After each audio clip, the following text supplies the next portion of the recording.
جناب محمد الرسول اللہ صلی اللہ علیہ وسلم پر قرآن کریم نازل فرما دیا اور اعلان کر دیا الیوم اکملت لکم دینکم، آج میں نے تمہارے لیے تمہارا دین مکمل کر دیا ہے۔ اب دنیا والوں کے لیے کوئی گنجائش نہیں رہی ہے کہ اللہ تو یہ کہے کہ ہم نے تمہارے لیے تمہارا دین مکمل کر دیا اور ساری دنیا کے لیے اس دین کو نافذ کر دیا اور ساری کائنات میں بسنے والے انسانوں کے لیے یہ دین پیش کر دیا اور قیامت تک آنے والی ضرورتیں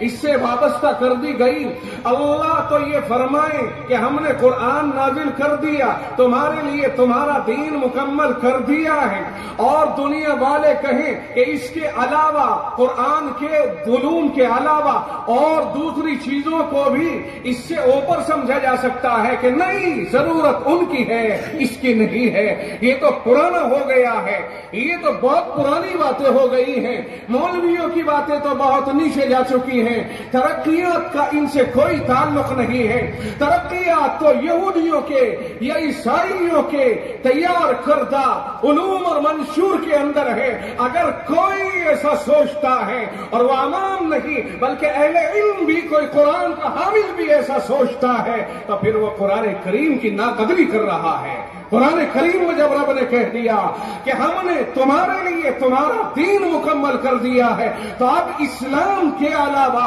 کسی دوسری چیز میں اپنی کامیابی کی راہیں تلاش کرنا، یہ رب کے اس ارشاد کو چیلنج ہے جس میں رب مکمل ہونے کا دعویٰ پیش فرما رہا ہے۔ قرآن کریم میں سے ڈھونڈنا ہم سے نہیں آتا، یہ ایک الگ بات ہے، یہ ایک دوسری بات ہے، لیکن قرآن کریم میں سب کچھ نہ ہو ایسا نہیں ہو سکتا ہے۔ میں نے پچھلی مرتبہ بھی اس محلے میں آیا تھا اور یہ بات وعدے کی تھی کہ اللہ نے قرآن کریم میں تمام چیزوں کے اشارے فرمائے ہیں، تلاش کرنے والے تلاش کرتے رہیں۔ رب کہتا ہے قُلْ لَوْ كَانَ الْبَحْرُ مِدَادًا لِكَلِمَاتِ رَبِّي لَنَفِدَ الْبَحْرُ قَبْلَ أَن تَنفَدَ كَلِمَاتُ رَبِّي وَلَوْ جِئْنَا بِمِثْلِهِ مَدَدًا۔ رب ذوالجلال کی اتنی باتیں ہیں کہ اگر یہ آج سارے کے سارے دریا روشنائی بنا دیے جائیں اور کائنات کے سارے درخت قلم بنا دیے جائیں، ان سے لکھا جائے، قلم ٹوٹ سے ختم ہو جائیں گے، دریا خشک ہو جائیں گے، اتنے ہی دریاؤں کو روشنائی کے طور پر پھر لے آنا، رب کہتا ہے ہماری باتیں ختم نہیں ہونی ہیں۔ اس رب نے فرمایا ہے کہ میں نے تمہارے لیے تمہارا دین مکمل کر دیا ہے۔ دین کو سمجھنے کے لیے تیار نہیں،